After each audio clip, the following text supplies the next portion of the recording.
You can have you. Main event of the evening. Ready to race to you. These days are ours. These days are ours. Hello and welcome to These Days Are Ours, a Happy Days podcast. I'm Peter. And I'm Joe. And today we are discussing the second act of Happy Days, a new musical. Okay, Peter, tell us what happens in Happy Days, a new musical, Act 2. With Fonzie still gone, the gang is wondering what to do at Arnold's. Richie muses that usually he can solve his problems in half an hour. But this one's a doozy. However, he does have an idea. Since Fonzie is gone, he and Ralph will wrestle the Malachis brothers. Ralph, despite being on the school wrestling team, is opposed to it and makes his objections known in song. Of course, the other option is to run. Nevertheless, Richie, Potsy, and Chachi peer pressure him into going along with it. Meanwhile, Pinky and Joni talk about how Fonzie hasn't been the same since he jumped that shark. Pinky then tells Joni she needs to stand up for herself and be her own woman, only for Joni to flit away when Chachi calls her name. Then Pinky sings a sad song about how she misses Fonzie. He took hold of me with that first kiss. Elsewhere, Fonzie laments how nothing seems to work for him anymore ever since he turned his back on his friends. Back at Arnold's, Richie and Ralph take a promotional photograph with the Malachis, who are disappointed by their new foes, and make that disappointment known by wedging them right as the camera snaps a picture. The next day, Joni is anxious over choosing an outfit for the picnic. She doesn't want Chachi to think she's a little girl. Pinky shows up at the Cunningham house, and she and Marion musically express her jealousy of what the other has. Look at this place, what a fabulous home. She doesn't know what she's got. Pinky of Marion's stable, beautiful home, and Marion of Pinky's freedom. That night, Fonzie returns to the Cunningham house, surprising Marion in the garage. The garage? Hey, fellas, the garage. Well, ooh-la-dee-da, Mr. Frenchman. She compares him to James Dean and Elvis, and asks him why he ran off. What is he hiding? Fonzie is evasive, but admits he can't tell anyone the truth lest they stop thinking he's cool. Marion says she didn't think he cared what other people thought, and leaves. Fonzie isn't alone for long. He's joined by Elvis and James Dean's hallucinations, ghosts, I don't know, who give him a musical pep talk. At the wrestling match, Arnold thanks everyone for their support. Thank you for your support. And introduces the ring girl, Joni, earning money for a car, much to the horror of Howard and the delight of Chachi, and Marion escorts her away. The match begins, and Richie and Ralph immediately get their asses kicked. But then, Fonzie arrives to save them by interrupting the match. He gives a speech where he admits he's not perfect, to the shock of the audience, because his knee is injured. But to save Arnold, he'll fight on one leg if he has to. The Malachis even promise not to touch his bad knee. The match starts again, with Fonzie and Richie tag-teaming the Malachis. They attempt to cheat, because they're evil, and they lose, because they're evil. After the match, Fonzie reconciles with Pinky, having broken up with her previously because he knew that as her on-the-road boyfriend, he'd just be Mr. Tuscadero. They sing a boring love song. I will take you dancing. Fonzie is going to be made an honorary leopard, and Howard is giving Joni Richie's car when he goes off to college. And Richie reveals that while they haven't raised enough money to save Arnold's, while doing research at City Hall, he learned that if Arnold's is declared a historical landmark, it can never be bought out. Fonzie receives a plaque from the Leopards, but turns it down about as humbly as he can, and gives it to Howard and then sings a song about how great he is that turns into a big dance number with rainbow plungers. You need a big-hearted, hard-working, hard-wearing man. Alone on stage, Richie soliloquizes about his friendship with Fonzie and his plans to return home after he's done seeing the world. Then he proposes to Lori Beth. Jefferson High has its prom, and the cast performs the Happy Days theme as the finale. Goodbye, gray skies, hello, blue. There's nothing can hold me when I hold you. Feels so right, can't be wrong. Rockin' and rollin' all night long. Thank you, Peter. That was Happy Days, a new musical, Act 2. Again, it premiered on August 9th, 2007 with a book by Gary Marshall. Every day I write the book. And music and lyrics by Paul Williams. Let's go over the songs in Act 2. We start out with Run, which is by Richie with Ralph and Potsy and Chachi joining in. Sometimes just a little bit scared brings out your best. This is Richie trying to encourage his friends to participate in the wrestling match, and Ralph suggesting that they run away. What did you think of Run? I think this might be my favorite song in the entire musical. This is the one that I think strikes the best balance between character and plot and just being a good song. The premise of Ralph just constantly undercutting Richie trying to convince everyone to do this slightly dangerous thing is genuinely funny, and it works really well. It's a much better use of the gang than the Dial Tones 2 songs in the last act. This is the best use of the dial tones in the entire show. This is also a song that benefits tremendously from performance. The first thing I did when I knew we were covering Happy Days, a New Musical, was to listen to the cast album, and Run didn't necessarily stand out to me there, but it definitely did when I saw the show perform, because Ralph is literally running around the stage and then they're carrying him around, and it's a really funny performance. And this is really the opportunity for the actor who plays Ralph to shine in Happy Days, a New Musical. The next number is called Legend in Leather, and it is sung by Pinky, who is pining for the lost Fonzie and lamenting that Milwaukee is not quite as spectacular as she remembers it. It ought to be the way I remember, but it's not that way at all.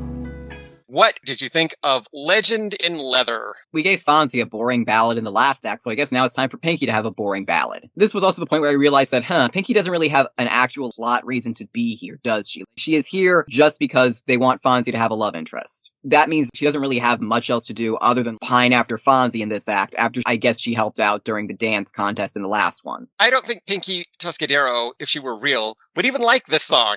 The version that I watched had the Pinkettes doing some very balletic dancing in the background, which was very distracting for the whole song, and also felt very out of character for the Pinkettes. Come on, they're supposed to be like these tough, mechanically minded girls. I don't think they would dance like that. The next song is called Aimless, and it's sung by Fonzie with some backup from the Arnold's Car Hops. Things are moving too fast. Motorbikes, motor boys, when will you outgrow your toys? He's basically stranded on the outskirts of town trying to hitchhike out, and he is having some serious doubts about himself and his choices. Peter, what did you think of Aimless? This was another one that was a lot of fun. I think they used Fonzie's inherently dramatic nature very well in this one. Fonzie has a tendency to catastrophize when things don't go immediately well for him, and I think this is a great example of that. I love the stupid pun title. It's so much fun. I enjoyed this number a lot. In fact, I think Aimless makes Maybe It's Time to Move On from Act 1 superfluous. We have this song that does the same thing. It's Fonzie feeling low and complaining about his state of life. We have this fun one here in Act 2, and we have that boring ballad in Act 1. So why not just have the fun one? The next number is a reprise of What I Dreamed Last Night, but this time it's sung by Pinky, who is dreaming about domesticity and kitchen appliances. And eventually Marion and Joni join in. What did you think of Pinky's version of What I Dreamed Last Night? Pinky never struck me as someone who wanted domesticity. She seems like someone who is perfectly happy with her career. Why is she all of a sudden someone who dreams of being a housewife? I understand that it's there so that she and Marion can connect with each other over wanting what the other one has, but no, I'm sorry, no. I didn't buy that either. I think it's there to give symmetry to the plot. Marion wants what Pinky has, but Pinky wants what Marion has, and it all works out very neatly. The one thing I will say about this number is that Pinky's line, linoleum just gets me hot. This kitchen's too sexy for mica and chrome, and linoleum just gets me hot. That actually gets a laugh from the audience, somebody being sexually turned on by linoleum and kitchen appliances. And I thought for a second, oh, that's where the song is going. This is going to be a song about how Pinky has some weird fetish for kitchen appliances or something. Now, the next song, Peter, in the production that I watched is the one that brought down the house. It is called Guys Like Us, and it is Elvis and James Dean singing to Fonzie to give him encouragement. Guys like us. What did you think of Guys Like Us? I think Guys Like Us is the one that best effectively utilizes the 1950s setting in a very goofy way, but it is genuinely a lot of fun. Assuming that this is all taking place in Fonzie's head and they are just hallucinations, it actually does make perfect sense that he would hallucinate James Dean and Elvis Presley to show up and assure him that all of them being legends of cool, they have to live up to their reputations and be there for the people who care about them. It raises a lot of questions, but you know what? I enjoyed it enough that I will not ask those questions. And I will also add that I do really like the fact that it's a conversation with Marion that prompts this song for Fonzie, because as we know, they have a very close relationship. She is the surrogate mother he never had. So I appreciated that. Until we got to this part of the play, I was despairing of getting a big Marion Fonzie scene. I thought, did they forget to put in a Marion Fonzie scene? No, they didn't. It leads into the song. And this was another song that benefited greatly from context. Again, just on the cast album, Guys Like Us didn't necessarily stand out to me, but I can tell you from the production that I watched, which was from a high school in Illinois, when Elvis and James Dean walk out on the stage, this was something the audience was totally not expecting. It just gets a huge laugh. So everything that they say and do, the audience loves. Just the idea of Elvis Presley and James Dean walking out into this play and serenading Fonzie. The guy playing Elvis in my version was just a guy wearing a white coat and white pants and a shirt. How do you do that? Elvis is one of the most easily parodied guys ever. Even without the 1970s jumpsuit, he is very easy to imitate. And just inherently funny to imitate, too. In the version that I watched, they actually got a gold lame jacket for their Elvis and a black Elvis wig. Not a great Elvis wig, but it was enough to convey Elvis's hair. And the Elvis actor did a few hip swivels every now and again. And every time he did that, it just got a huge laugh. The guy playing James Dean was wearing a black leather jacket, which in Rebel Without a Cause, it was red, but close enough, I guess. They did not get a red windbreaker for James Dean, which is like James Dean 101, but still it worked. The next two songs are by the Dial Tones, performed at the Leopard Lodge picnic, and they are called Bikini Beauty. I need a bikini beauty, gotta have a bikini beauty. And Hot Love. Hot love. And it was very difficult for me to distinguish that one song was separate from the other. They seem to be pretty much the same idea. What did you think of Bikini Beauty and Hot Love? I am struggling to remember how either of them go. Again, on the cast album, Bikini Beauty and Hot Love are not all that interesting. They don't really stand out that much. But in the context of performance, this is a chance for the actors who play the dial tones to really ham it up in terms of their choreography and stuff. So again, these two songs, even though they're not very remarkable, got a big laugh from the audience in the production that I watched. After that, we get Dancing on the Moon. We will go dancing on the moon. Which is a romantic duet between Fonzie and Pinky. What did you think of Dancing on the Moon? Why did they give Fonzie and Pinky so many boring ballads? Why? I don't know, Peter. It's painless, I guess, is what I can say about it. I didn't physically suffer during Dancing on the Moon. After that, we get a tribute to Howard Cunningham called Ordinary Hero. You gotta give it to Howard. Howard! And it leads into a reprise of The Plaque.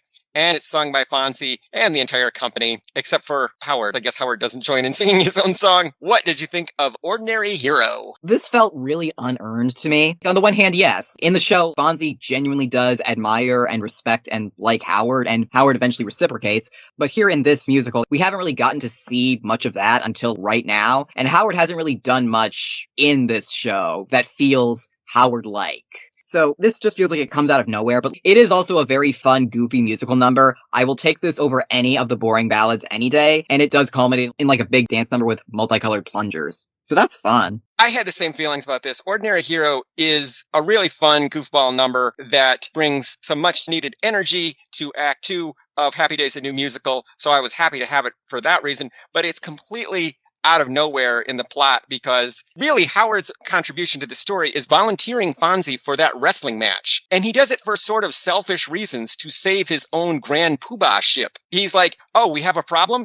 Okay, I'll just throw a young man at the problem and he'll fix it for me. And that's all basically Howard does in this other than be condescending to Marion. So I don't know why he gets a musical number. Nobody's been treating him badly or disrespecting him during the play, so it's not like he needs this at the end of the show. And we end with the entire cast singing the Happy Days theme song. Sunday, Monday, happy days.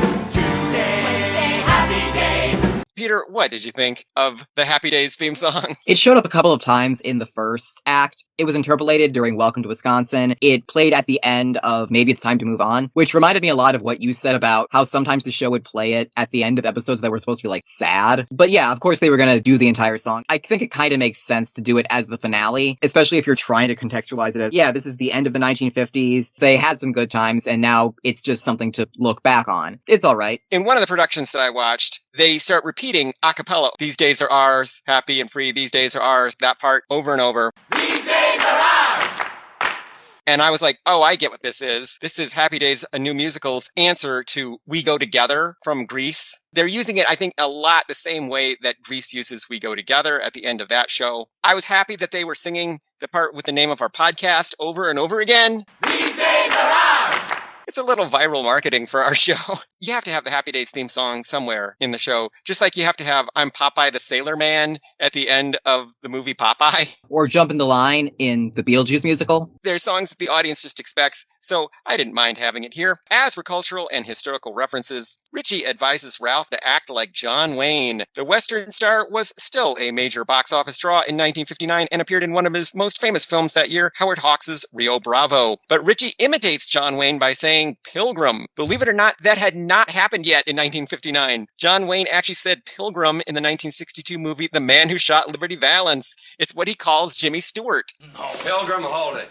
Richie tells Ralph he's headed for the Wheaties box. The brand cereal Wheaties debuted in 1924 and just a few years later started featuring famous athletes on its cereal boxes along with the slogan Breakfast of Champions. I bet eat my Wheaties. We get a few semi-deep cut Happy Days references in Act 2, including Inspiration Point, the Falcons, Jumping the Shark, Jenny Piccolo, Correct the Mundo, Fonzie's inability to say wrong, which is also in Act 1, and Howard and Marion getting frisky. I did laugh a little bit at the reference to Fonzie jumping the shark, mostly because, as we know, that happened after Richie graduated in the show, and it was part of the whole plot about Richie and Fonzie considering careers in Hollywood. I assume that happens slightly differently here than in there, but I'm not going to dwell on that. I was very happy to hear Jenny Piccolo get referenced. I wish we could have seen Jenny Piccolo in the show, but I will settle for a reference. Marion says that Richie nicknamed his typewriter Walter, after Walter Cronkite, the legendary journalist who anchored the CBS Evening News from 1962 to 1981. And that's the way it is. Friday, March 6, 1981. And became known as the most trusted man in America.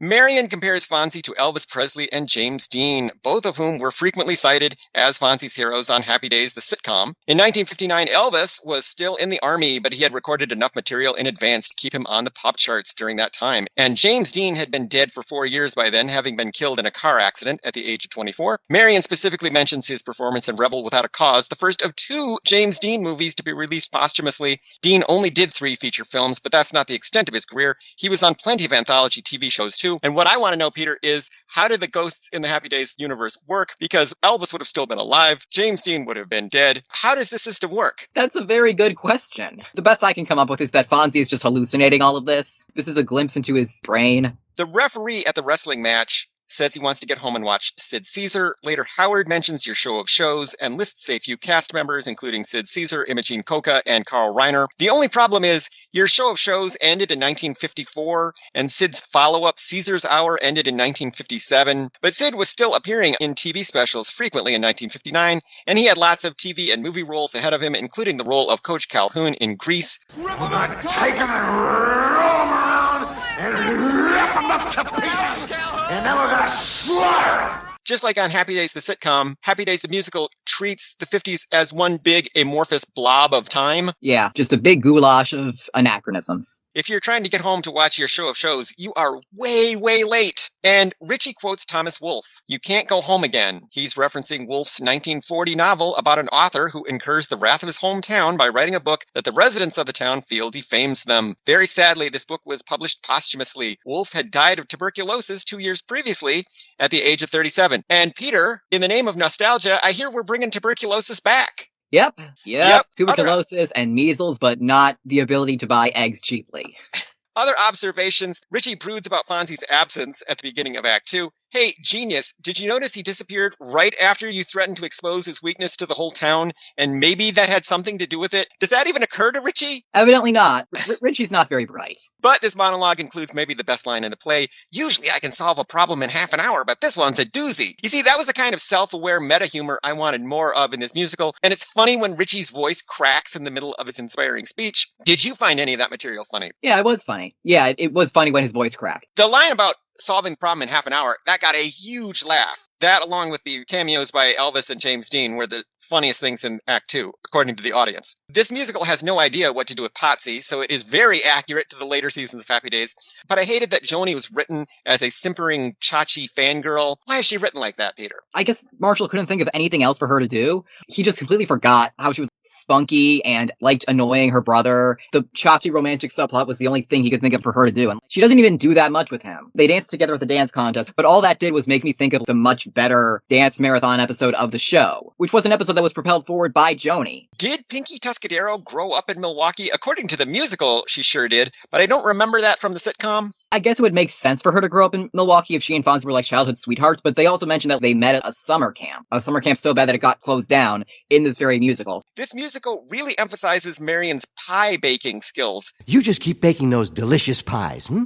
Again, not that crucial to the show. Was she always baking pies on Happy Days that I just missed it? Pies, no. I think that's just because pies are something that you bake a lot of, and that's all that Marshall could think of, I guess. At least in this musical, the version that I watched, there is a big choreographed dance number with pie plates. Did you get that in the version you watched? A tap dancing scene where Marion is holding pies? No, but I kind of wish I had. That would have been interesting, at least. In our last episode, I said that the musical had conflated Arnold and Al. Well, Act 2 confirms it, Peter. Howard refers to the character as Arnold Del Vecchio. So I think this is supposed to be Al Del Vecchio. Shouldn't they have just called him Arnold on the sitcom? Wouldn't that have made it simpler? Yeah, they could have done that, and they could have just explained it away as, well, yes, we call everyone who owns Arnold's Arnold. That's just how it works. That could have been another case of the universe just kind of lightly bullying Al, because now everyone is calling him by a name that isn't his. In the high school production that I watched, the whole wrestling scene was acted out in super slow motion,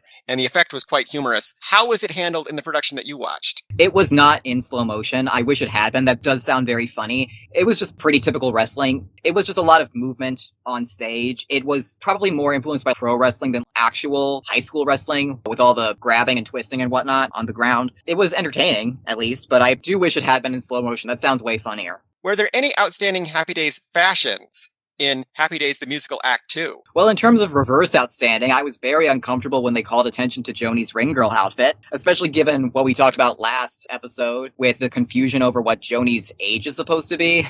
But I will say that the ring girl scene, again, killed with the audience, especially when Marion puts her apron around Joni to cover her up. Did you have any other observations you wanted to make about Happy Days the Musical Act 2?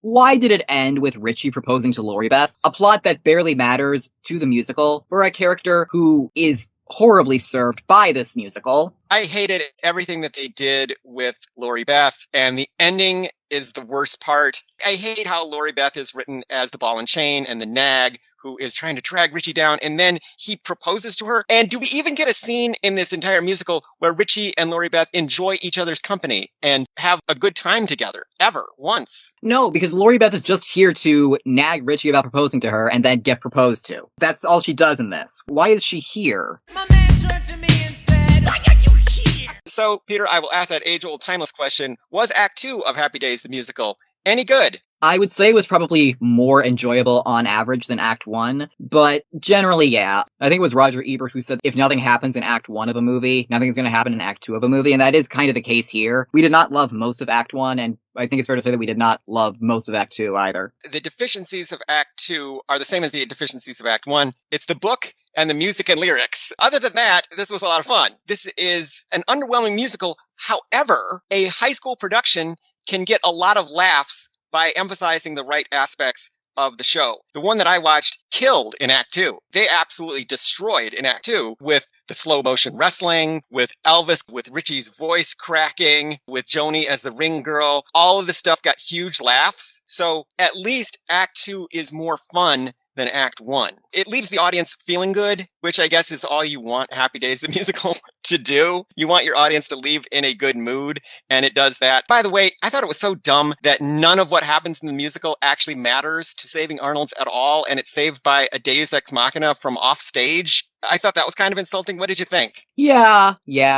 Had this same story been done as, let's say, a two-parter on Happy Days, the sitcom, what do you think you would have thought of that episode? If it had been done as an actual two-parter on the show, it probably would have been more in character. I assume that Joni would not have been swooning over Chachi the entire time, and Howard would have been more like Howard. But also at the same time, it's hard to say because this episode does draw a lot from the Fonzie Loves Pinky three-parter. That is already more or less doing what this is doing. I guess it also kind of serves as a sequel to that, because Fonzie mentions not having wanted to travel with Pinky because he didn't just want to be Mr. Tuscadero. I thought that if this story had been done on Happy Days, it would have been presented very much as the sequel to Fonzie Loves Pinky. This would have been the follow-up. Pinky returns, and now what happens if she comes back to town and she and Fonzie rekindle their relationship? And I wanted to know, are Fonzie and Pinky from this musical going to make a go of it? Was that the implication, that their relationship is permanent now? I guess it is. I guess they are. But that being said, I'm confused then by the Malachis. If this was an actual two-parter for Happy Days, I don't think the Malachis would be here. They were fun bad guys in Fonzie Loves Pinky, but they aren't really characters who have a ton going for them. We didn't get a let the pigeons loose. How do they not have him say his one catchphrase, Peter? Yeah. You know, my suspicion is that had they done Pinky Returns as a two-parter on Happy Days, it would have been one of our middle episodes of the season, and neither one of us would have put it in our top 5. No. High schools who want to do a tamer version of Grease or Hairspray,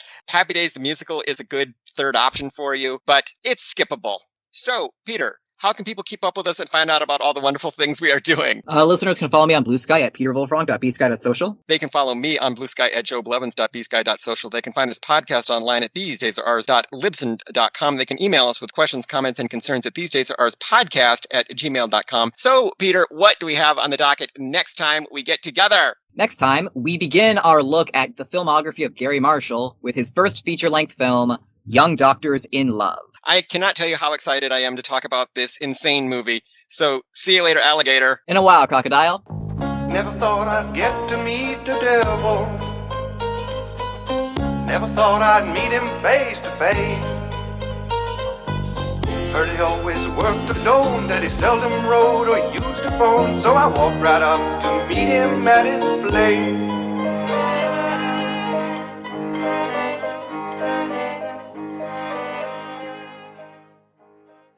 Really, Howard's contribution to the story is volunteering